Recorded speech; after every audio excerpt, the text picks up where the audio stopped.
Well, good morning, lovely ladies and gentlemen. I'm sorry for those of you that tuned into that first promotion. I'm having a little bit of issue with the live video here this morning.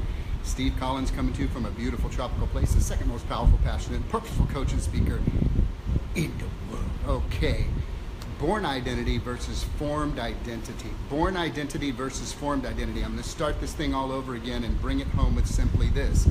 One of the primary excuses that people make when it comes to personal growth and personal development and change in their lives is that it is painful to make change. So the challenge that we have with change is that it typically takes desperation, something that happened desperate to cause someone to make the choice and then engage in the activities to change who they are, who they're becoming, and what they can or cannot do, what they believe they can or cannot do. It's either inspiration or desperation, and desperation largely tends to be the lever that fixes it most. That's why those of us who have made the mill, lost the mill, bought the dream house, lost the dream house, built the business, lost the business, built the relationship, lost the relationship, those of us who have suffered severe pain will either wind up better serving other people and helping them, or bitter with an attitude, success is the best revenge. One is healthy, one is unhealthy. So what do I want to talk today? The born identity versus a formed identity. It's simply this conversation. Most people's excuse that they will use when it comes to change sounds like this. Well, that's just how I am. I'm just not that way. You see, I'm just not good at math. You see, I'm just not good with money. You see, I'm just not good in business. I'm just not good at working out. I'm just not good at getting up at 4 a.m. Who is? I'm just not good. Well, my granddaddy was that way, my daddy was that way, and I'm that way. That's just the way I am. That's a born identity. That's identifying with who nature, nurture, and environment has given you, and that society has said to you is your identity. And unfortunately, with a lot of millennials and even a lot of people in my generation, what others think about you and say to you can have a tremendous effect on how you see yourself. And the problem with that is you become a thermometer. How you gauge yourself is largely connected to how others see and respond to you and the feedback you get from other people. So let me give you an idea of the power of a born identity. So there was this huge event going on. It was a family reunion, and there were 4 generations of ladies represented at this, and they were baking a ham, and there was the great-great-grandchild. They pulled the ham out of the oven. She knows the ends of the ham were cut off, so they were flat instead of rounded. So she goes and asks her mom, "Hey, Mama, why do you cut the ends of the ham off?" And she says, "That's a really good question, sweetheart. I always did that because Grandma did that. Let's go ask Grandma." So they go find Grandma outside, and they say, "Grandma, why do you cut the ends of the ham off?" And then Mama does it too, and then now I'm learning to do that. And she said, "Well, I don't know. My mama always cut the ends of the ham off." So great-granddaughter goes to mom, who goes to her mom, and then they finally bring in great-great-grandma. Great-great-grandma, 98 years old, enjoying an iced tea, sitting outside in the sunshine, and 3 generations of women after her, and they say, "Great-great-grandma, we were just wondering, little Sally was asking us why I cut the ends of the ham off." And I said, "It's because my mama did." And she said, "It's because you did it. Why do you cut the ends of the ham off?" And she said, "Well, sweetie pie, that's easy. Me and your great-great-grandpa only had a little bitty pan, and the ham could never fit." They had a little bitty pan, and the ham could never fit in it.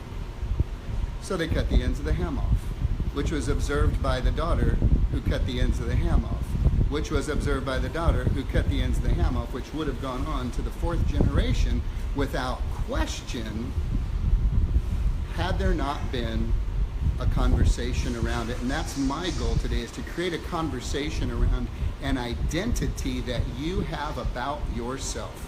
There's 2 primary parts of identity, and they're critical. Identity number 1 is, how does God see you? Number 2, how do you believe God sees you? And ultimately, how do you see yourself in light of how He sees you and how others and even yourself see you? And then you make this assessment. Would I rather see myself the way my Creator sees me, the way I see me, or the way others see me? Which one do you think has more stability?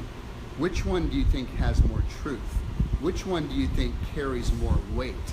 Which one, I will beg the question, was laced with the intricate, wise, eternal design so that every strength, every weakness, every apparent flaw was created with intentionality for a desired purpose? Because you see, friend, you were not created to blend in.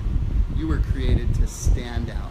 And it is your very unique gifts, talents, abilities, strengths, and weaknesses that forms who you are in this life and how your gifts can be maximized and used to others, bringing you true fulfillment. It's different than happiness. Happiness comes from happenstance.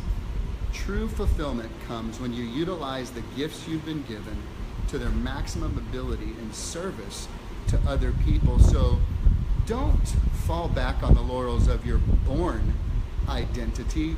Realize that you can form an identity, and that identity can be formed on the truth of who your Creator says you are. You know, who you are really is never as important as whose you are, and that's your choice. It's your choice. You want to fly around in this globe spinning in the middle of outer space, just far enough from the sun that we don't freeze, just close enough that we don't burn up, and just believing that there's this little layer around the outside that just happened to be there that keeps us from being scorched and burned up, called the atmosphere, and you know, we just happen to have this funny thing called gravity so we don't float off in outer space. Well, it's just such a coincidence. Why are you always judging me because I believe in science, as Skeletor would say? Believe what you want to believe. Believe nothing's a miracle, or believe everything is. And if you choose to believe that everything is, my friend, you are a miracle. You were created with intelligent design for a purpose above and beyond gathering for yourself and becoming for yourself and doing for yourself. You see, you're designed to be most fulfilled when you're in relationship with the one who made you, and in relationship with the ones brought into your life to serve with the gifts that you have. I would charge for you not to worry about being a jack of all trades and a master of none.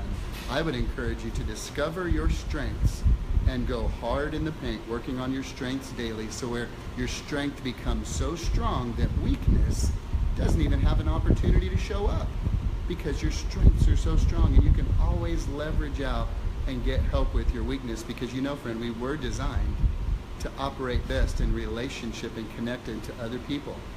If we are disconnected and isolated, ain't a good thing. We are connected to others.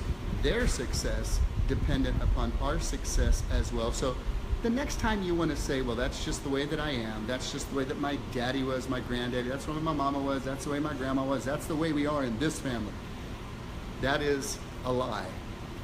If you are believing it is a reason that you cannot become more than you are.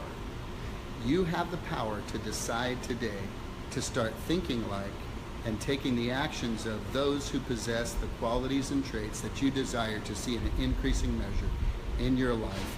Don't fall back on the lie of a born identity as an excuse for growth.